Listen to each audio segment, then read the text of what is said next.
Every week, countless indie games release on platforms like Steam and the Epic Games Store, with thousands ignored by mainstream gaming audiences.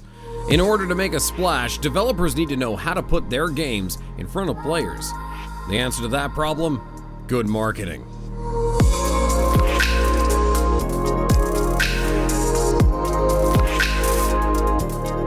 Welcome to So You've Decided to Make Your Own Indie Game, our series exploring what it takes to make your big break in the gaming industry.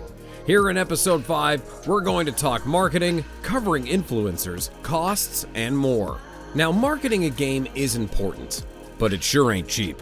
A budget is entirely flexible, entirely dependent on what kind of game you're developing, and will be heavily influenced by your target audience, which is something that you will have to identify from the very get-go. I've seen budgets anywhere from a couple $1,000 all the way up there in the range of a couple of $10,000, maybe even in the hundreds of thousands. You have to, for some reason, get some budget for your marketing, because it's crucial for your games. That it can be a fantastic game, but if there's no one ever heard of it, you won't be able to reach your audience, you won't be able to make any sale, and it will be a big shame. The focus you place on the platform and the tools you use is a choice in itself. Pick too many, and you'll quickly become overwhelmed. Too few, and you run the risk of not making enough impact. There are so many ways you can promote your game. You can buy advertisement, you can talk to YouTubers, you can ask them to recommend your game, you can speak to the press to ask them to review your game.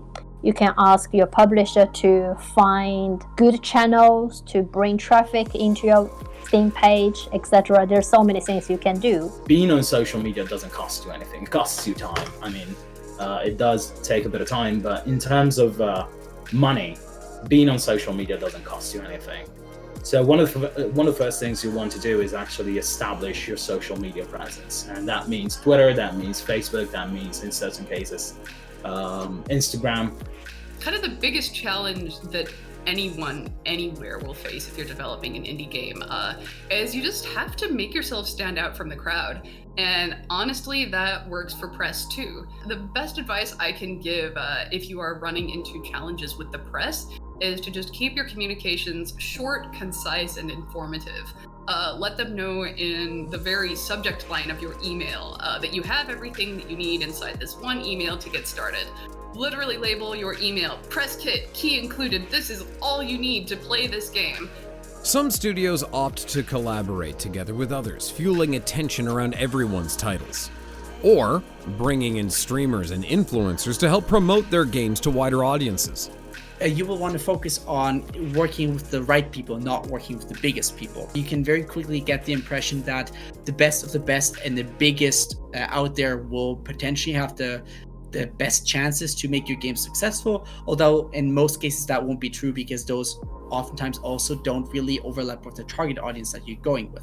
Especially for indie developers, when you're a small game, to look for games that are similar to the game that you're making, and just see, what those guys are playing, see how, if the way they interact with their communities, if that's something that you want to have for your game. Sometimes it's actually more beneficial for a game to be played by a larger number of smaller streamers than it is to be played by a smaller number of larger streamers. It's just that relationship that the streamer has with the community, like with the people that follow them. Even with large budgets for marketing, a game can fail to make an impact. Not every endeavor is successful. One of the most unsuccessful strategies or marketing and PR beats that I tried to run was sending out that press release. Our game is coming out on date XYZ. It was a game that had previously been released on other platforms. It was a game that let's call it like the mainstream game press didn't necessarily care about, because it wasn't worth of an article. It wasn't a news feed to them that would get them the visibility that they of course also have to factor in when writing about games. I took a look at very standardized drafts of press releases that I'd seen in the past from within the video games industry, and tried to take that and sort of squeeze our game into a similar formula, rather than creating something unique and something that would stand out and something that would actually be a newsworthy story. You need to pay attention to the return of investment on your time, not just your money. And if you find that you are spending hours and hours of effort giving large chunks of yourself to communities that in turn just sort of turn around and ask for more, or have sort of a negative attitude and negative influence to the interactions that you are having, you can scale it back, and that's okay. And choosing where and how to ration your effort, it doesn't mean you're failing. It doesn't mean that you are imperfect. It just means that you are triaging what is important and what can be, less important, and that's fine. And hindsight is a hell of a thing, right?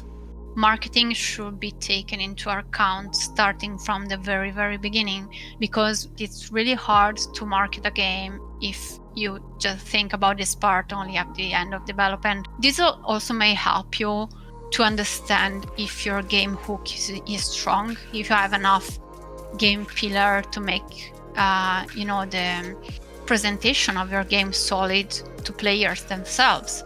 So we really learned that we need to integrate the part of marketing in the process since the very beginning. Marketing can be the key difference in whether your game flourishes or ultimately fails. Make sure you pay plenty of attention to not only how you make your game, but how you get it into the hands of your players once it's completed.